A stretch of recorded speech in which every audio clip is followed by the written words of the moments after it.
네, 안녕하세요. 반갑습니다. 안녕하세요. 오늘 이제 인문학으로 보는 불교 다섯 번째 시간인데요. 오늘은 부처님 생애에 대해서 말씀을 드리도록 하겠습니다.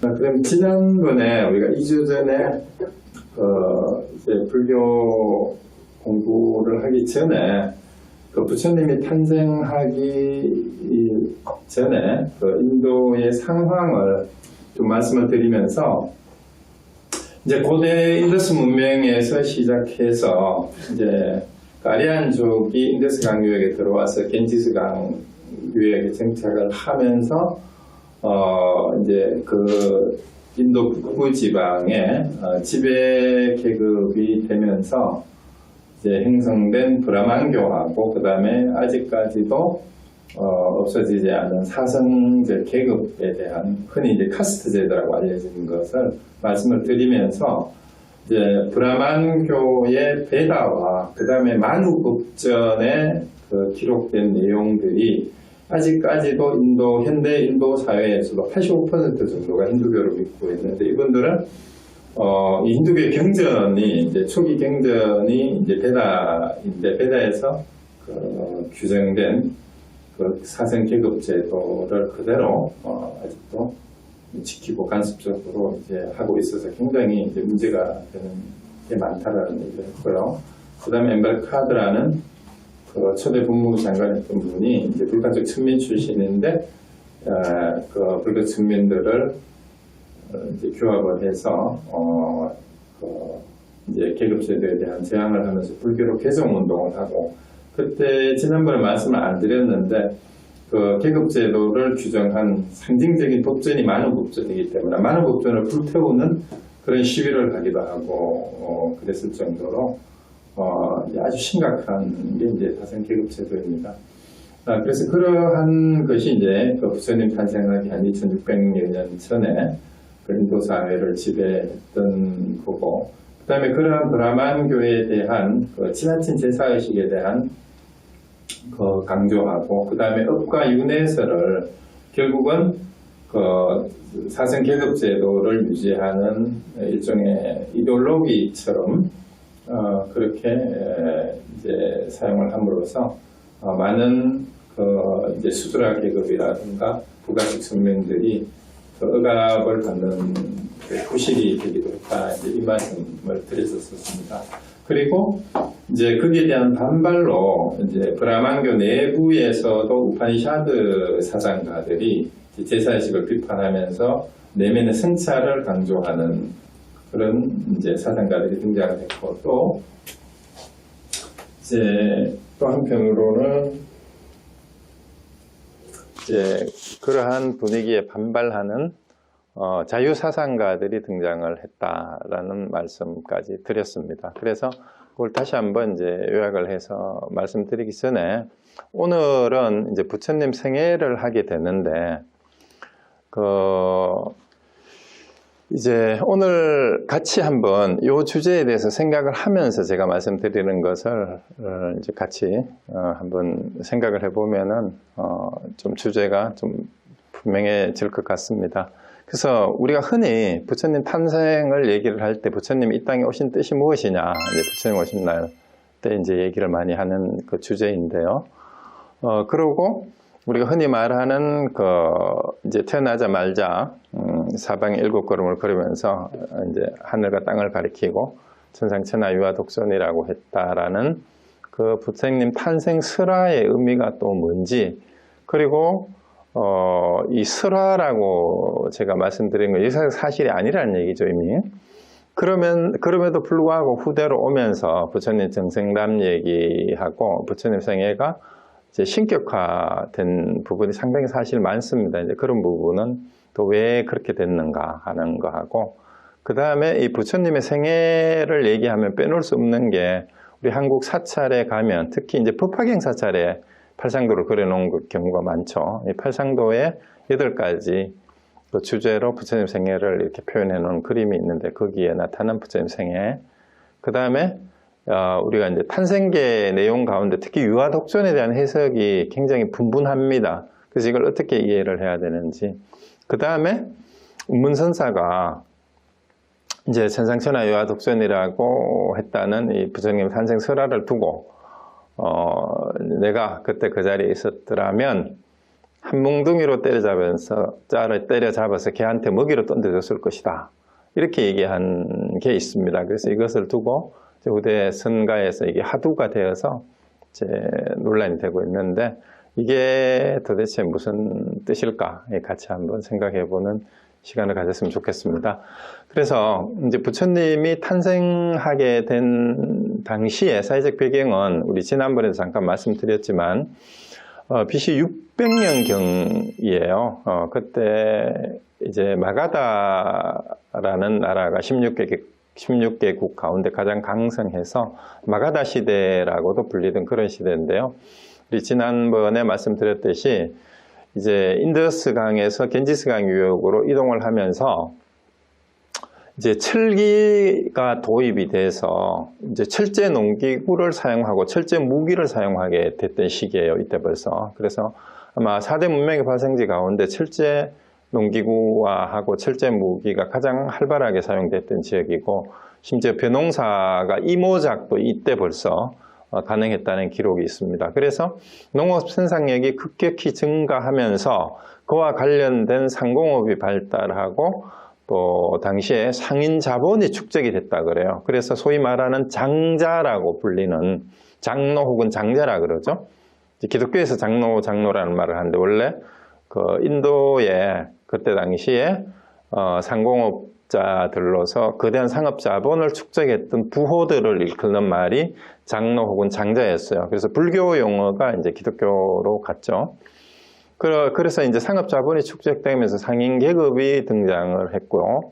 그 다음에 도시가 발달하면서 도시국가가 형성돼서 이제 16대국이 이제 형성이 되면서 서로 대립하면서 정복 전쟁이 이제 계속해서 끊임없이 일어나던 마치 중국의 그 전초 전국시대와 유사한 그런 상황이었다고 말씀드렸습니다. 이러다 보니까 이제 빈부격차 문제뿐 아니라 여러 가지 사회 문제가 이제 계급제도에서 발생하는 문제하고 굉장히 이제 복잡하게 이제 문제가 많이 생기기 시작했고요. 또 한편으로는 이제 농업 사회에서 제사의식을 중심으로 그 제사장으로서의 권위를 지키던 브라만들의 지나친 그 제사의식에 대한 그 강조에 대해서 이제 도시가 발달하고 상공업이 발달하면서 여기에 대한 비판의식이 생기기 시작했어요. 그리고 이제 상인들은 이제 특히 여러 다른 지역에 장거리 무역을 하는 상인들은요, 다른 지역이나 다른 나라를 가보게 되면 자기 나라가 믿던 고유한 그런 종교나 신앙하고 다른 신앙이 있다라는 것을 보고 나면 자기가 믿는 종교에 대한 신에 대해서도 이제 다르게 생각하게 돼요. 그래서 또 상인들이라는 게 속성이 근본적으로 이윤을 따라서 움직이잖아요. 근데 이윤은 바로 계산 가능성에 근거하는 건데, 이 합리적 사고라는 이제 경제학에서 나온 거예요. 인간이 이제 합리적 계산을 통해서 인간이 경제 활동을, 소비 활동을 한다라는 건데, 합리성이란 말은 계산 가능성을 얘기하죠. 그러다 보니까 상인 자본이 발달하면서 상인 계급들한테는 상당히 이제 그 계산의 바탕을 둔 합리적 사고가 싹트게 돼요. 그러다 보니까 이제 무조건적인 믿는 그런 과거의 미신과 같은 종교라든가 이제 이런 것들은 이 상인들에게 입장에서 보면 좀 우스운 게 될 수도 있습니다. 그래서 이제 이런 분위기 속에서 이제 제사의식과 업과 윤회설을 가지고 그들의 권위를 유지하려는 이 브라만교에 대한 비판의식이 싹트고, 또 그런 사회적 분위기를 반영을 해서 내부에서도 비판이 일어나는 게 바로 우파니샤드가 등장하는 겁니다. 그래서 우파니샤드 사상가들은 같은 브라만교에 속해 있으면서도 제사의식을 비판하고 오히려 내면의 통찰을 강조하는 이런 사상가들이 내부에서도 나타났고, 또 아예 브라만교를 비판하면서 우리가 지난번에 봤던 육사외도를 비롯한 여러 이제 사상가들이 등장을 하게 되고요. 이러한 상황 속에서 민중들, 아주 이제 핍박받고 고난 속에서 허덕이는 민중들은 뭔가 새로운 질서를, 또 뭔가 자기들의 이 어려운 상황을 벗어나게 해줄 구원에 대한 열망을 점점 품을 수밖에 없어요. 그래서 이러한 상황에서 이제 소위 말하는 이제 전 세계의 비슷한 시기에 이제 추계 시대라고 하는 거는 액츄얼 에이지는 원래는 그 야스퍼스가 처음 이제 붙인 이름인데 기원전 한 800년에서 300년 사이에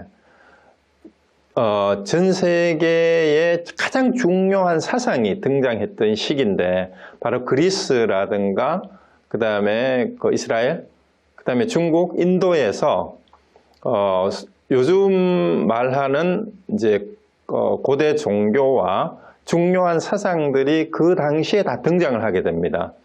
그래서 이 시기에 등장했던 서양의 그 사상이 이제 소크라테스나 플라톤, 그 다음에 중국의 이제 공자, 노장 사상가 이런 제자백가들 사상, 인도의 그 힌두교하고 불교 같은 것들이 이 시기에 다 등장을 했는데 이 축이라고 하는 말은 무슨 뜻이냐면 중심이라는 뜻이에요.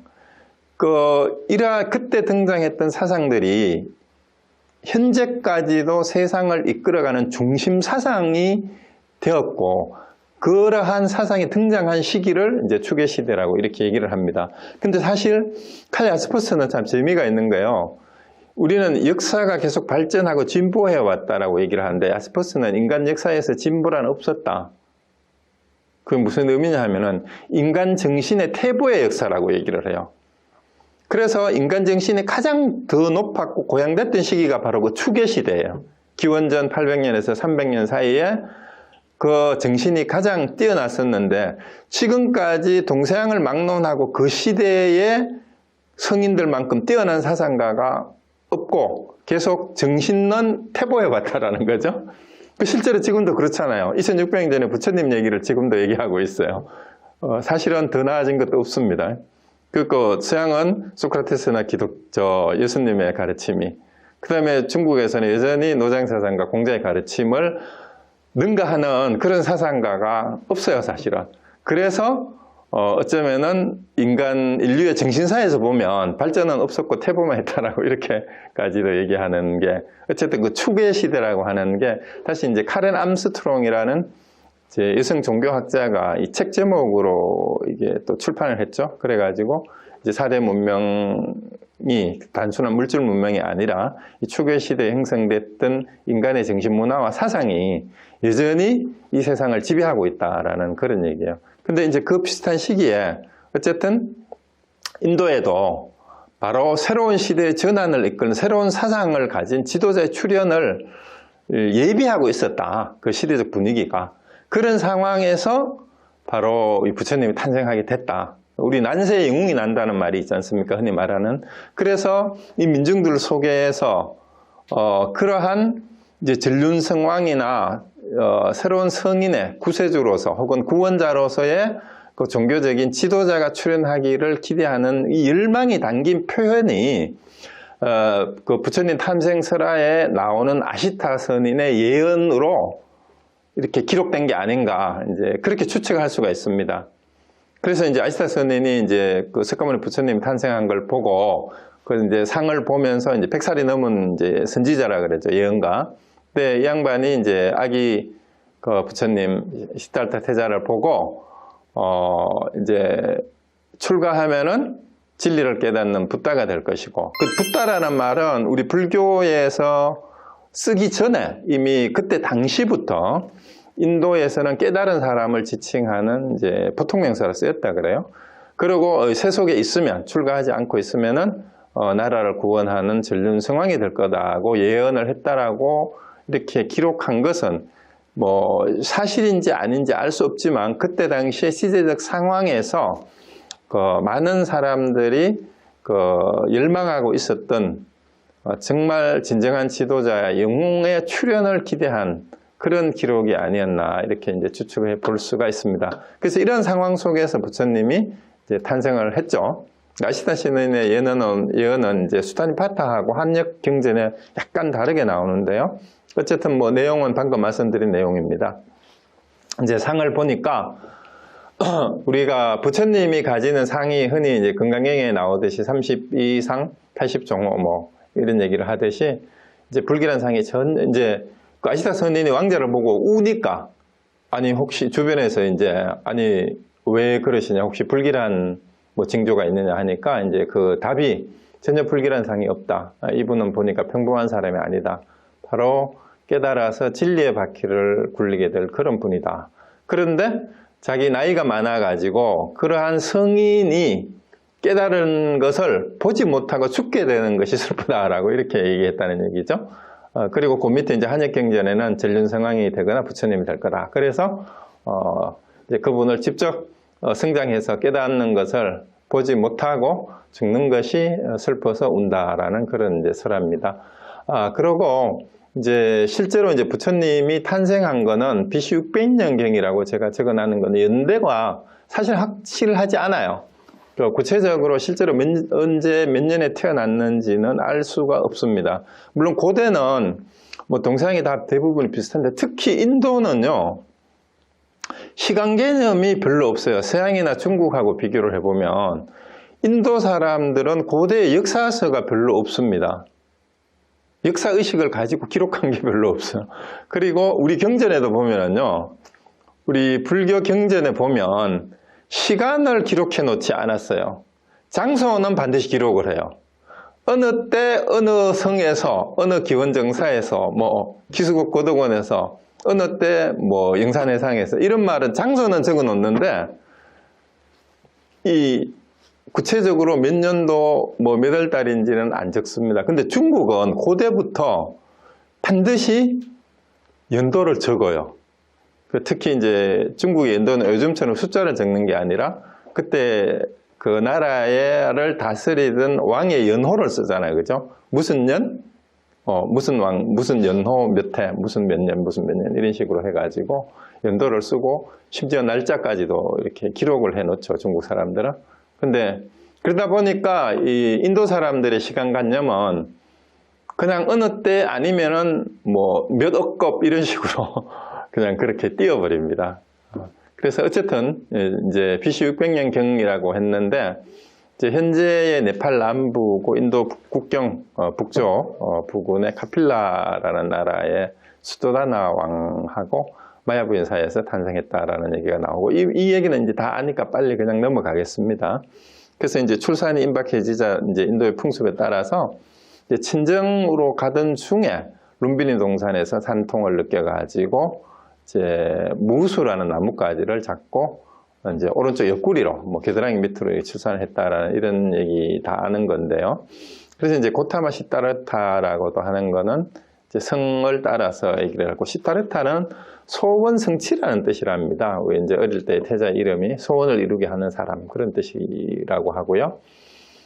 그 다음 석가모니는 석가족의 성자라는 뜻이고 그리고 산스크리트어로 거기 그 이제 무수나무가 아소카라고 되어 있죠. 우울함이 없다라는 뜻이기 때문에 무수나무라고 이렇게 얘기를 하는데 이 부처님하고 관계되는 나무가 세 가지가 있죠. 그죠? 3대 성목이라 그래서 무수나무, 깨달음을 얻었던 보리수나무, 마지막에 열반에 드셨던 사라수 이렇게 해서 3대 성목이라고 얘기를 하는데 어쨌든 그렇게 해서 하여튼 나무 밑에서 태어나서 나무 밑에서 깨닫고 나무 밑에서 돌아가셨어요.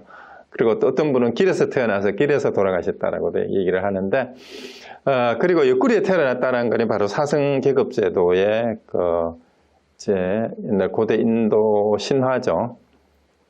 이제 특히 브라만교의 그 계급제도를 상징하는 크샤트리아라는 걸 상징한다. 이런 것 다 아는 얘기고요. 그런데 우리가 흔히 이제 불기 몇 년 이렇게 얘기를 하는데 서기 몇 년도 정확하게는 지금 아니지만 이제 의미는 이제 예수 기원, 서력 기원을 이제 기준으로 해서 이제 나왔는데 우리 불기는 어떤 분들은 부처님이 탄생한 날인 줄로 잘못 알고 있는데 부처님이 돌아가신 이후 1년으로 이렇게 이제 기록을 했고요.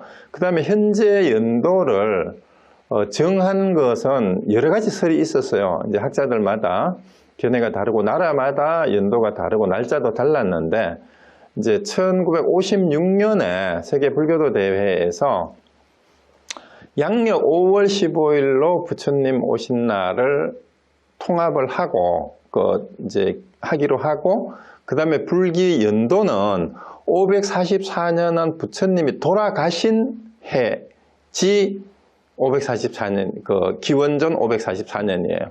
그래서 그걸 기준으로 그때 당시에 1956년을 부처님이 인멸하신 지, 열반이 되신 지 2500년이라고 정했어요. 이 대회에서. 실제로 그런 게 아니고.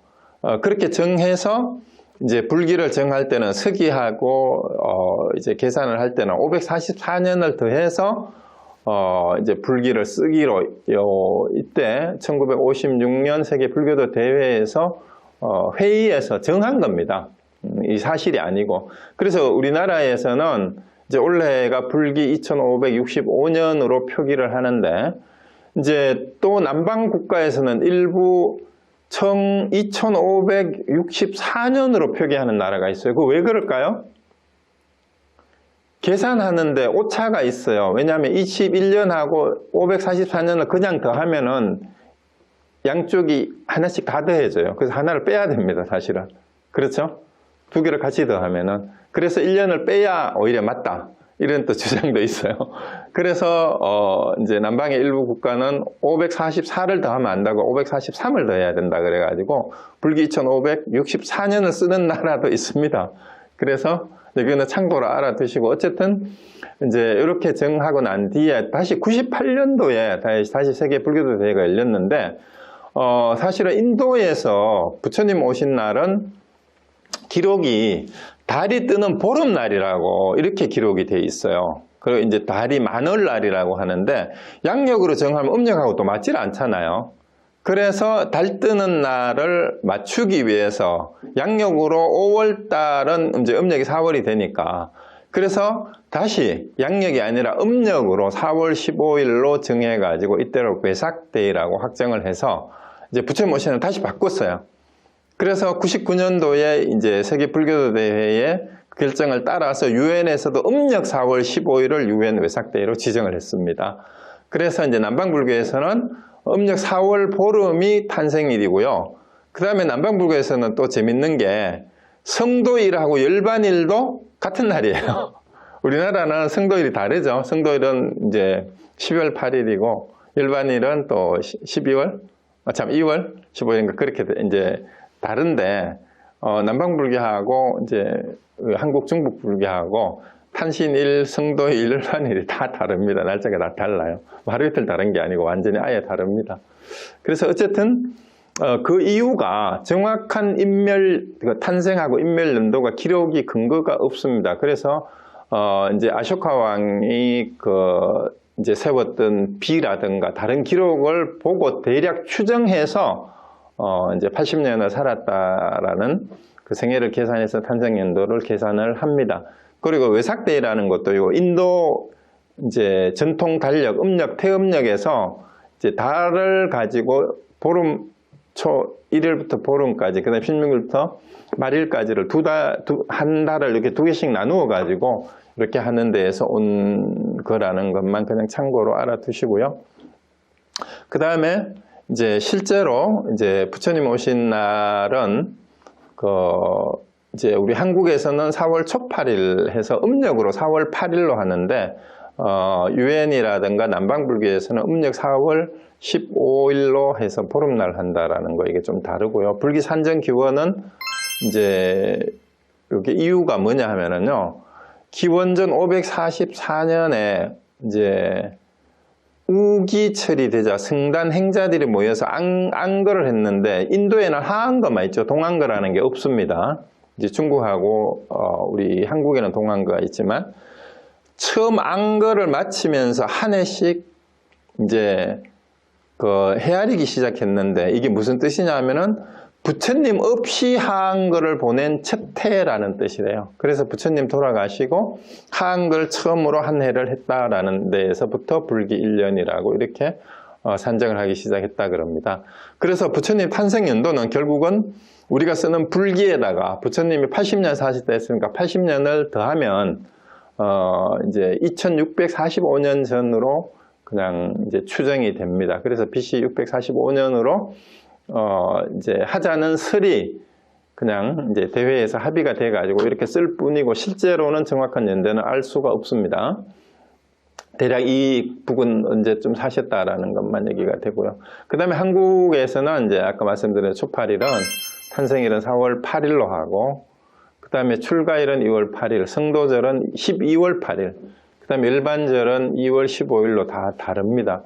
근데 이게 실제로 4대 명절이라 그랬는데, 실제 우리 한국의 불교 신도들은 최고 명절을 이제 4월 초팔일 두 번째 명절을 뭘로 여깁니까?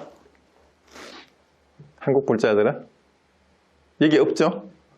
백중이라 그래가지고 우람분절 7월 보름날 절에 제일 많이 갑니다. 아마 조산들 천도제 한다 그러고 이럴 때 백중 절에 안 가던 분들이 4월 초팔일 부처님 오신 날 등달로 가고, 그 다음에 백중 때 조상들 천도제 지내러 간다라고 얘기하는 분들, 1년에 2번 간다는 분들 많습니다. 그래서 한국은 4대 명절이 아니라 2대 명절이 부처님 오신 날하고 이 백중날이 되어버렸어요. 근데 그것도 이 불교에서 하는 우람분절하고는 좀 의미가 많이 달라진 어떤 조상 숭배 전통과 결합된 그런 이제 풍습이라고 볼 수가 있습니다.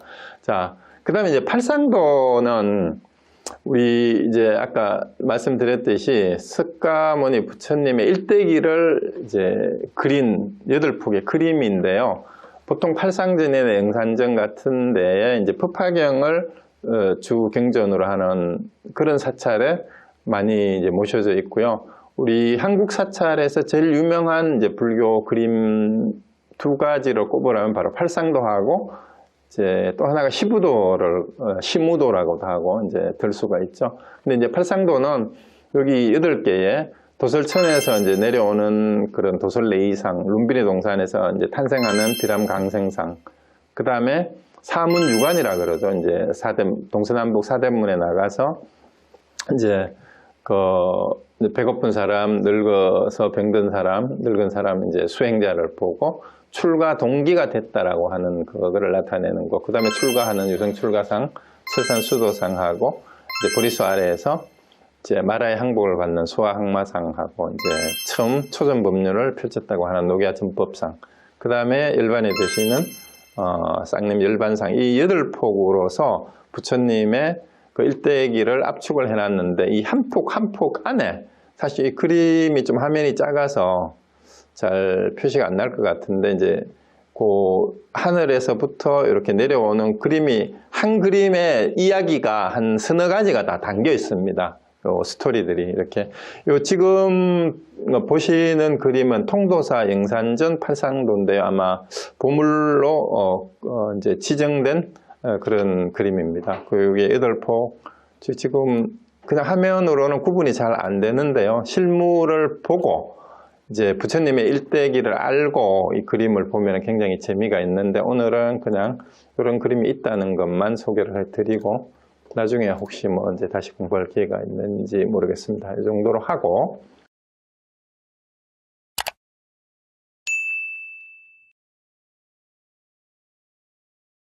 이제 본격적으로 그럼 부처님이 이 땅에 오신 뜻이 도대체 뭘까?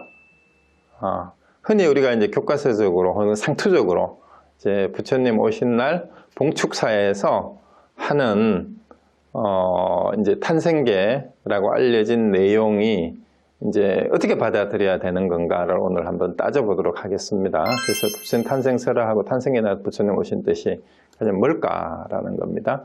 이제 흔히 말하는 부처님 탄생설화는 그거예요. 부처님이 탄생하실 때 오른손으로는 하늘을 가리치고 왼손으로는 땅을 가리치고 동서남북 사방으로 7걸음을 걸으면서 천상천하위와 독존 상계이와 아당 앉으라고 이렇게 했다라는 그 사구계를 읊었다는 이 얘기인데요. 탄생계는 바로 요 사구계를 말해요. 천상천하위 독존 상계와 아당 앉지.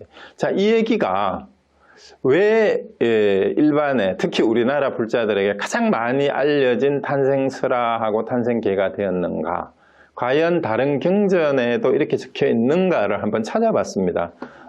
여러 가지 자료를 찾아봤는데, 일단 자, 그거 하기 전에 여러분 제가 시험 문제를 하나 내겠습니다. 잘 한번 보십시오. 화면을.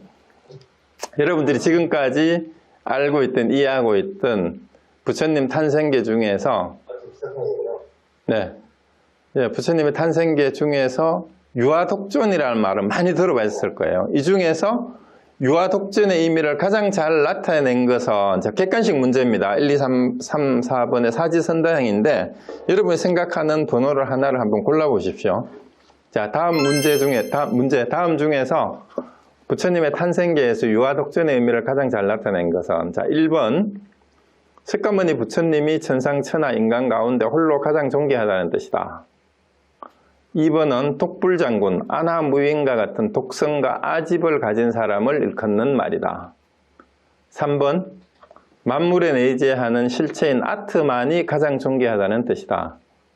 4. 여기서 나는 모든 중생이 가진 본성, 참나 불성을 말하는 것으로 인간 존엄과 평등 사상을 나타낸 것이다. 자, 요 4개 중에 답이 여러분 어느 걸까요? 여러분 1번이라고 생각하시는 분? 아무도 없으세요? 그 다음에 2번이라고 생각하시는 분? 없어요? 그럼 3번이라고 생각하시는 분? 아무도 없어요? 그럼 4번이라고 생각하시는 분?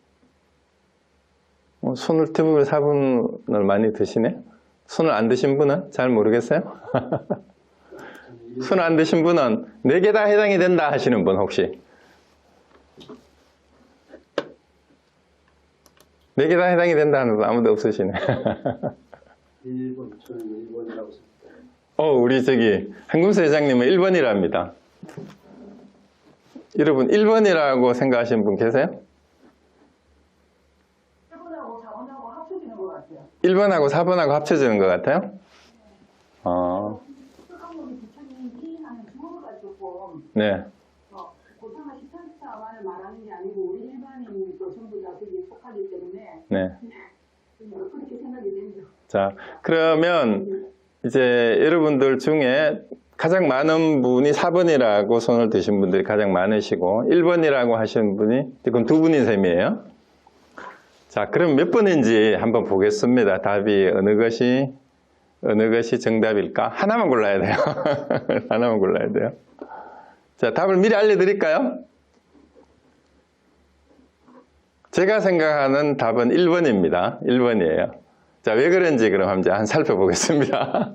근데 지금까지 본문 중에, 부처님 오신 날 본문 중에 제일 많이 들었던 게 4번일 거예요. 그죠? 그리고 책에도 또 신문이나 불교 잡지에도 가장 많이 아마 들었던 비슷한 얘기가 아마 4번일 거예요. 그래서 왜 4번이 아닌가 하는 것을 이제 구체적인 그 경전의 내용을 통해서 한번 보도록 하겠습니다. 그래서 경전을 너무 어렵게 읽으면 안 돼요. 문맥 그대로 읽으시면 돼요. 문맥 그대로. 있는 글자 그대로. 유아 독존이니까 내가 가장 존귀하다니까 내가 맞겠죠. 근데 이거를 나를 이제 다르게 해석을 하다가 보니까 이 4번과 같은 해석이 하나의 중요한 주조행이나 학설처럼 이렇게 이제 대두가 되고 마치 이렇게 이해를 해야 되는 것처럼 이렇게 읽혀졌습니다, 지금까지. 그래서 이거는 법문을 하신 분들이나 이렇게 책을 쓰신 분들의 문제일 수가 있어요.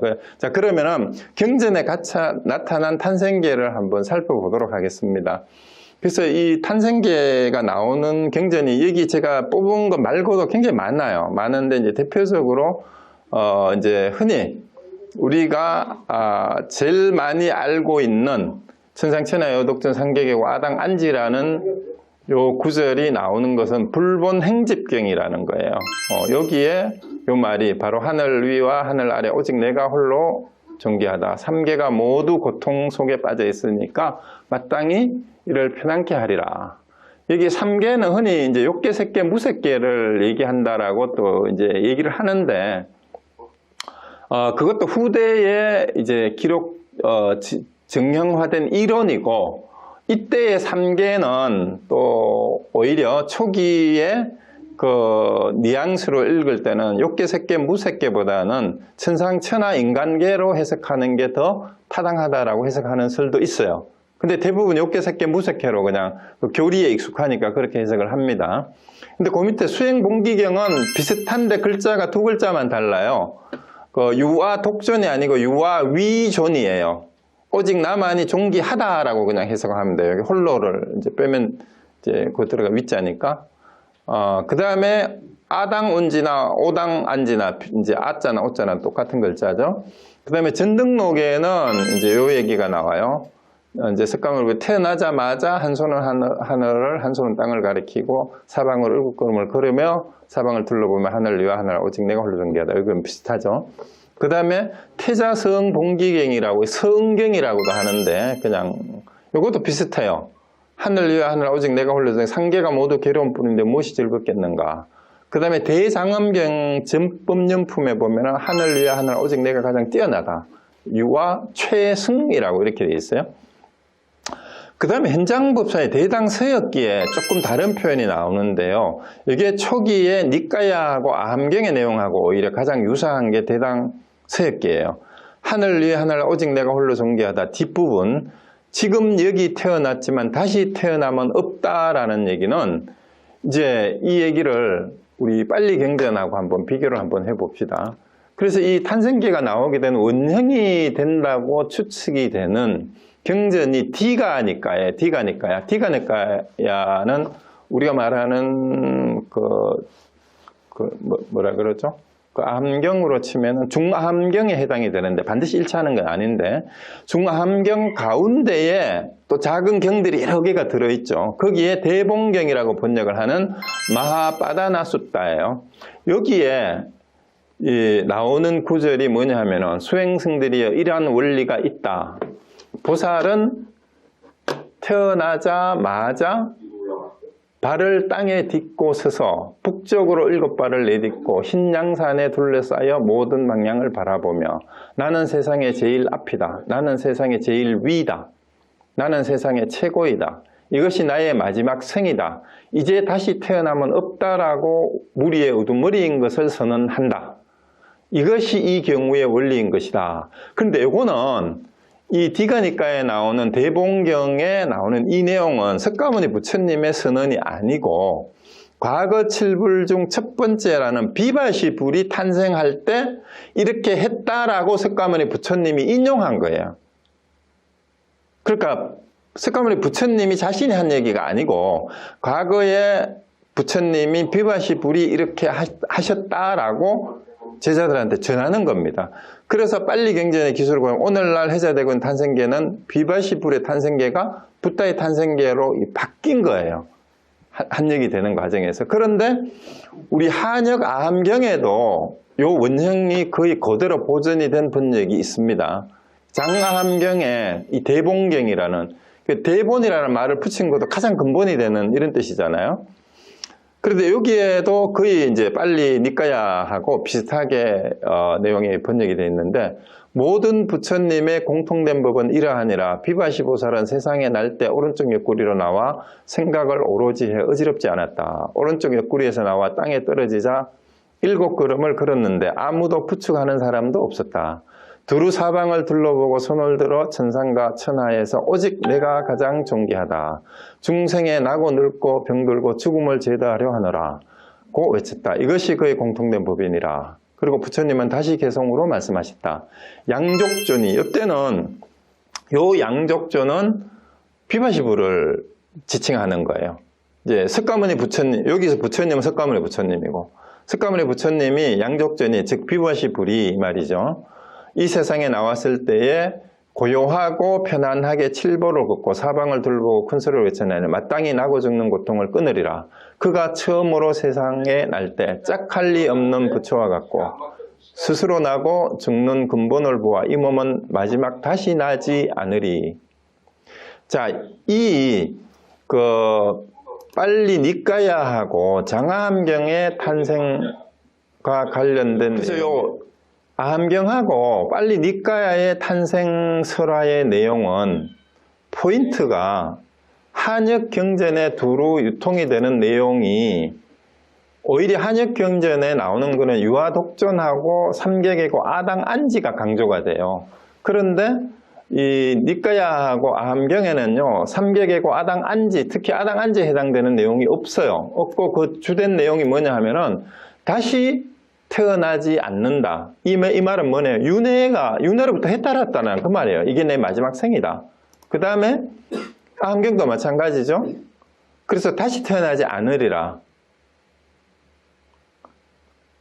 그리고 중생에 제도한다라는 말은 이제 이걸 안지로 표현할 수는 있긴 있어요. 중생에 늙고 병들고 죽음을 제도한다니까 생사윤회를 벗어나게 하겠다 이 말이거든요.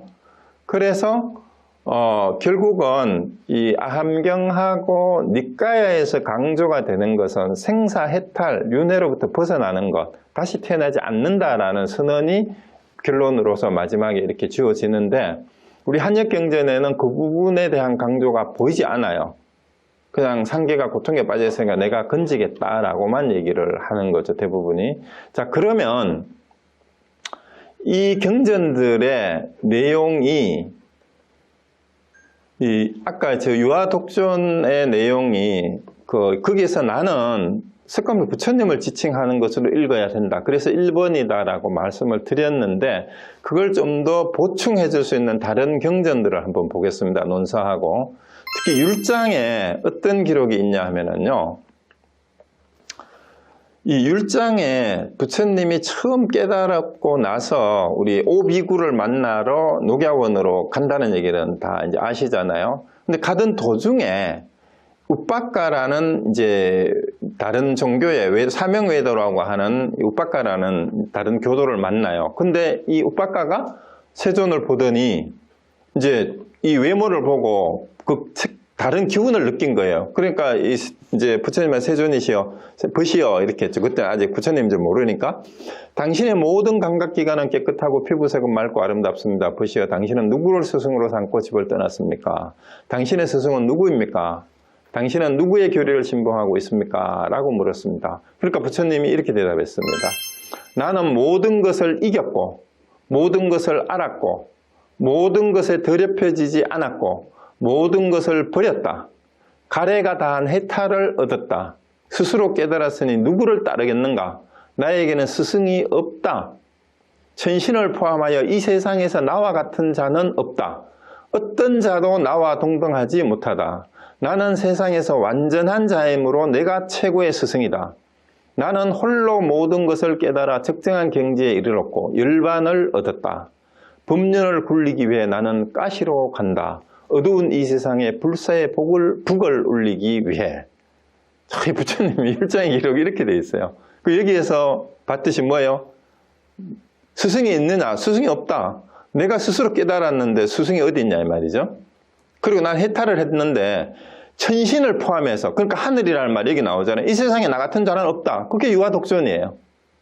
천상천하죠. 천하는 말할 것도 없어요. 땅 아래, 하늘 아래 인간 세계이기도 하고 지옥계를 포함해도 하늘과 땅에서 나 같은 자는 없다 이 말이죠. 어떤 자도 나와 동등하지 못하다. 나는 세상에서 완전한 자다. 그러니까 내가 최고의 스승이다. 나는 홀로 모든 것을 깨달아서 열반을 얻었다. 그래서 이것을 가르치기 위해서 나는 길을 가고 있다. 이 세상에 불사의 북을, 불사는 뭐 죽지 않느니라, 죽지 않는 불사의 북을 울리기 위해서. 자, 율장의 기록을 봐도 이게 유아독존이 누구예요? 뭐 인간의 존엄성이니 그런 거 아니에요. 석가모니 부처님이 자신을 얘기한 거예요. 자신을 얘기한. 그 있는 그대로 읽으면 됩니다. 그래서 이상하게 의역을 해서 갖다 붙이려고 할 필요가 전혀 없어요. 그 다음에 방강대장엄경에도 이렇게 나옵니다.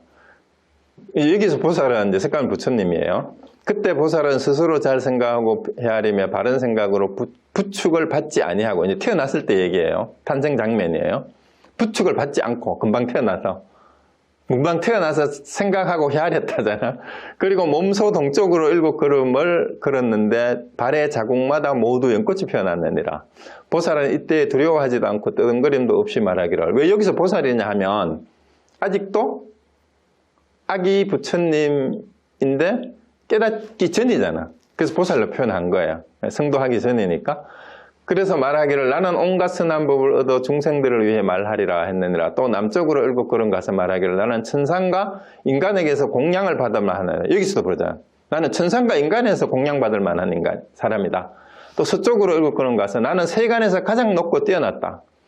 이 바로 나는 최후의 끝몸이어서 나고 늙고 병들고 죽음을 다했느니라 했다. 또 북쪽으로 일곱걸음 가서 말하기를 나는 일체 중생들 가운데서 위 없는 우두머리가 되리라 했느니라. 또 아래쪽으로 일곱걸음을 가서 말하기를 나는 일체 악마를 항복받고 또 지옥의 모든 세찬불과 여러 고통 주는 도구를 없애고 큰 법구름을 불어서 큰 법비를 내려 중생들이 다 안락을 받게 하리라 했느니라. 그러니까 아래쪽으로도 걸어갔대요. 이건 이제 지옥 중생을 제도한다라는 것을 나타내는 거죠.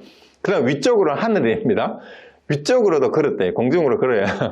일곱 걸음을 가서 말하기를 나는 일체 중생들의 존경과 숭배를 받으리라고 했느니라. 여기서 일체 중생은 천시도 포함이 되는 거잖아요. 자, 보살이 이 말을 할 때 그 소리는 널리 일체 삼천대천세계에 들렸나니 비구들이여 알아야 한다. 보살은 많은 생 동안에 선한 뿌리를 쌓고 모으다가 맨 마지막 생에 안욕따라 삼막삼보리를 얻는 것이므로 을에 이와 같이 신통면화를 하느니라. 자, 이렇게 기록이 되어 있어요. 그 다음에 또 불보원 행집경을 또 한번 봅시다. 여기도 비슷해요. 보살이 탄생하자 사람의 부축 없이 곧 사방으로 거닐며 각 방면으로 칠보를 걸었고 걸음마다 발을 들면 큰 연꽃이 솟아났다. 칠보씩 걷고 나서 사방을 둘러보고 눈을 깜빡이지도 않으며 입에서 절로 말이 나왔다. 먼저 동쪽을 바라보며 갓난아기여 말답지 않게 스스로 글귀에 맞게 바른 말로 개성을 읊으셨다. 이 세간 가운데 내가 가장 높구나. 나는 오늘부터 목숨 받는 일이 끝났다. 이 윤회를 끊었단 말이에요. 이것은 보살의 희한한 일이요 미중요한 법이며 다른 방위를 바라보고도 다 그러했다. 처음 탄생했을 때 사람의 부축 없이 사방으로 각각 칠보를 걸으면 여래께서 성도하신 뒤에 7가지로 도를 돕는 보리법을 성취함이니 이는 곧 열애의 지난 날의 상스러운 상이었다. 보살이 탄생하자 사방을 바라보면 열애께서 성도하시고 4가지 두려움이 없는 법을 구조하심이니 이는 곧 열애의 지난 날의 상스러운 상이었다. 보살이 탄생한 뒤에 스스로 외치되 내가 세상에서 가장 특수하고 높다 하면 열애께서 성도하신 뒤에 일체 세간의 모든 하늘과 사람들이 모두 다 존중하고恭경이 성김이니 이 성기는 게 열애를 부처님을 일체 모든 사람이 그런 게 아니고 이는 곧 열애의 지난 날의 상스러움의 상이었다. 보살이 탄생하자 스스로 외치되 나는 생사를 끊고 이것이 마지막 몸이다 하고 하면 열애께서 성도하신 뒤에 한결같이 말한 대로 행함이니 이는 곧 열애의 지난 날의 상스러운 상이었다.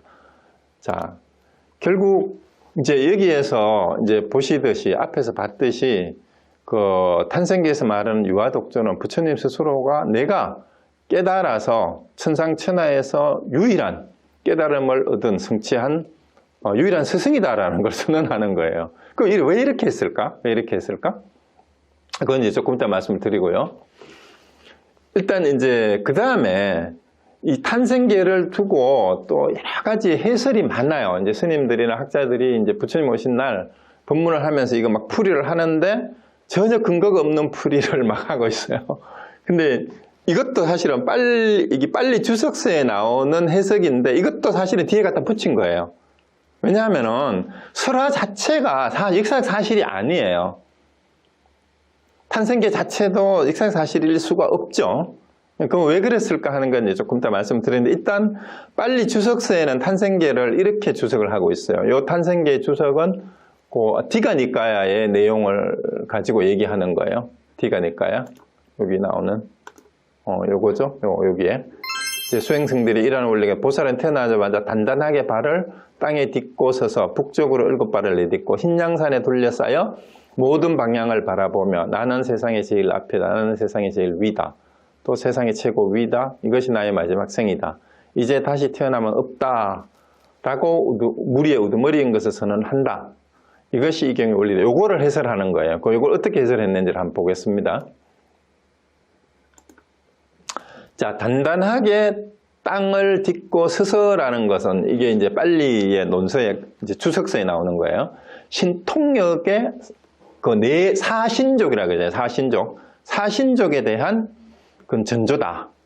라는 이렇게 풀이를 해놨고요. 이거 그냥 풀이에요. 이게 뭐 실제로 이런지 아닌지는 이제 그냥 나중에 이제 이론으로 갖다 붙인 거죠. 이제 빨리의 그 아비달마 논사들이.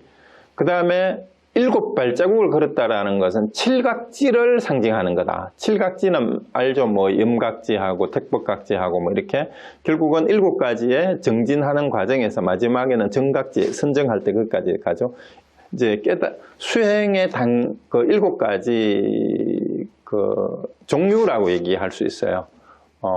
그런데 이제 한국의 많은 스님들은 7발자국을 육도윤회를 벗어난 뜻이다. 이렇게 또 이제 번역하는 분이 이제 설명하는 분이 많아요. 그러니까 그게 뭐예요? 육도가 이제 중생들의 세계잖아요. 그러니까 지옥부터 이제 축생하고 이제 아기, 짐승, 아수라, 뭐 이제 인간 해가지고 육도인데 6걸음은 이제 육도를 벗어나서 7번째 그걸 벗어난 걸음을 상징하다. 이거는 이제 한국 스님들의 상상력에 의해서 갖다 붙인 해설이에요. 뭐 어쨌든 뭐 원래 이 뭐 탄생계 자체가 또 창작이니까 또 그렇게 창조적 해석을 해도 되지. 자, 그다음에 어쨌든 이제 이렇게 돼 있고요. 흰 양산은 해탈의 우산. 그다음에 모든 방향을 봤다라는 걸 이제 전지라는 뜻은 모든 걸 다 안다라는 뜻이에요. 전지 등능의 지혜 획득 뭐 이런 장애 없는. 그다음에 세상에서 가장 훌륭하다, 가장 뛰어났다, 이런 내가 가장 선구적이다, 내가 우두머리다라고 이렇게 얘기한 것은 가르침에 태전할 수 없는 수레를 굴리는 것. 그래서 정말 가장 훌륭하고 가장 뛰어난 것이기 때문에 이것을 전해야 된다라는 거예요. 이건 반야신경에 나오는 시대명주, 신무등주, 뭐 그 나오잖아요. 식무상주, 신무등주 이런 얘기처럼 이게 최고다라는 거지. 최고이기 때문에 내가 이거를 더 이상 양보하고 물러설 수 없이 이걸 내가 전해야 되는 것이다 라는 불태전의 수레, 법륜이죠. 여기서 말하는 건 수레를 굴리는 이런 뜻이다. 그 다음에 이것이 나의 최후의 태어남이다 라고 얘기한 것은 남김없는 열반의 세계, 내가 무여열반에 들었다라는 것을 상징한다라는 거예요. 그래서 이렇게 이제 주석을 하고 있습니다. 그런데 이제 한국에서 이제 부처님 오신 날 탄생계에 대한 주석은 주로 어떻게 이루어지는가 하면은요, 이제 어디에 초점을 주로 맞춰요? 어디에 주로 초점을 맞춥니까? 자, 흔히 이제 물론 이제 이런 건 없어요. 이제 불교도가 아닌 사람들은 유아특종식으로 하지 마라. 정치인들 중에도 그런 식으로 코멘트하는 사람이 있죠. 한쪽이 이제 일방적 주장을 하면은 그거는 이제 천상천하 여화독전을 이제 독선이나 안함무인이라고 하는 것은 이제 완전한 이제 잘못된 사용이죠. 오해고. 그 다음에 또 하나가 이거는 좀 이제 좀 심각해요. 불자들 중에 유아독존이라는 이 말이 불교의 무화설에 위배된다. 그래서 이 유아독존이 마치 이제 그 후대에 그 브라만교의 아트만 사상이 잘못 들어와 가지고 부처님의 탄생설화를 만들면서 부처님을 신격화하고 우상화하는 과정에서 들어간 독소 같은 조항이다. 그래서 유아설에 위배되는 거니까 이거는 틀렸다. 이런 식으로 비판하는 또 학자들이 있어요. 이제 초기 불교에 대한 이거는 뭐냐 하면은 너무 아트만에 대한 강조화 때문에 브라만교를 비판하다가 보니까 이제 아자만 나오면은 완전히 그냥 깜짝 놀라가지고 나만 얘기만 하면 불교가 아니라고 얘기하는 이런 사람들이 가끔 있어요. 근데 그것도 또 보면 오해예요. 그러니까 부처님도 초기 경전을 아무리 뒤져봐도 안아트만이라고 했지만 진짜 나라는 게 있느냐 없느냐에 대해서는 부처님 말씀하셨어요? 안 하셨어요? 대답을 안 했습니다. 그죠? 죽으면 몸뚱이와 함께 영혼이 없어지느냐 아니면은 계속 사느냐에 대해서 침묵했죠.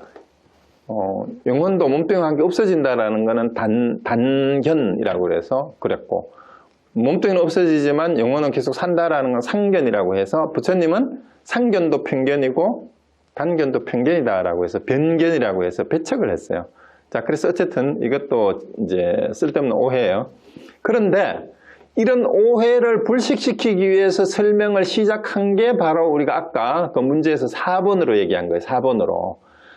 부처님의 탄생계에서 나는 바로 인간의 존엄성을 나타낸 거고 석가모니가 아니라 우리 모두가 가지고 있는 본성이고 뭐 불성을 나타내는 거다. 그래서 인류의 존엄성인가 모든 중생들의 이제 생명을 존중하는 뭐 존중 사상이 생명 존중 사상이다. 뭐 이런 식으로 막 이렇게 본문을 하거나 이렇게 설명하는 분들이 많은데 이것도 바로 이러한 오해를 불식시키려고 아짜 때문에 이거를 억지로 뜯어맞히식의 해설을 하다 보니까 4번과 같은 해설이 그냥 일반화되어 있고 많은 사람들이 오늘도 오늘 대다수가 손을 들었듯이 이런 식의 해설을 하고 있어요.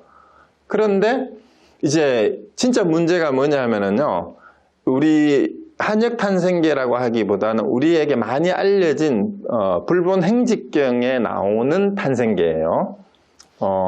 이제 천상천하유화독존 삼계계고 아당안지라고 하는 흔히 이제 많이 유통하고 있는 이 탄생계는 전반부가 천상천하유화독존이잖아요. 이거는 붓다의 위대함과 존귀함을 나타내는 거다. 글자 그대로 읽으면 돼요. 우리가 이제 지금 몇 가지 많은 그 경전하고 주석서를 봤잖아요. 부처님 스스로가 이제 정말로 존귀한 이유가 해탈과 열반을 성취했는 분이다라는 것을 나타내기 위한 부처님의 위대함을 표현하는 거다라는 게 이거는 맞는데 후반부가 이제 문제가 돼요. 후반부는 상계계고 아당안지라는 말은 우리 대승불교에서는 모토가 뭐예요? 상구보리 하와중생인데 어떤 면에서는 상구보리보다도 하와중생을 더 강조하잖아요. 중생을 구제하겠다라는 것. 그게 이제 보살들이 등장하면서 이제 간세음보살이나 지장보살 뭐 이런 분들이 나는 내가 깨닫지 못하더라도 일체 중생을 다 구제할 때까지 뭐 이제 지옥에서 나오지 않겠다라는 지장보살 서원 같은 거를 들으면 이제 중생 구제라는 것이 더 이제 강조되는 게 대승불교예요. 그래서 이제 계당 안지는 상계가 다 고통에 빠져 있으니까 세상 이제 천상천하 지옥이 혹은 뭐 욕계색계 무색계라고도 해도 돼요. 결국은 뭐 천상이니까 그게 다 욕계색계 무색계도 천상하고 이제 인간계가 다 포함되는 거니까 이거를 편안하게 하겠다는 붓다의 염원이 담겨져 있다라고 얘기하면 됩니다.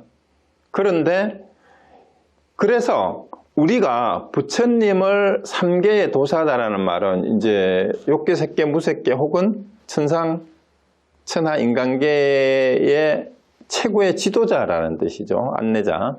그리고 사생의 자부라는 말은 이제 태남 스파를 포함한 일체 모든 종생의 자비로운 어버이다 이 말이죠. 그리고 우리의 본래 스승이고, 그래서 석가모니 불해서 우리가 그 예불 할 때 삼계도사 사생자부 시아분사 서가모니 불 하면서 부처님께, 그리고 이 말고도 부처님에 대한 호칭이 열애시푸라 그래가지고 엄청나게 많잖아요. 뭐 이제 세존이니 정변진이 뭐 선선이 뭐 세간해니 이런 조장분이 무상산이 이런 여러 가지 호칭들이 전부 극존칭이에요. 세상에서 최고라는 뜻입니다. 전부 다. 그렇게 부르면서 귀하는 이유가 바로 부처님의 그런 위대함 때문이에요. 그 부처님의 위대함이라는 게 결국 뭐예요? 부처님의 위대함이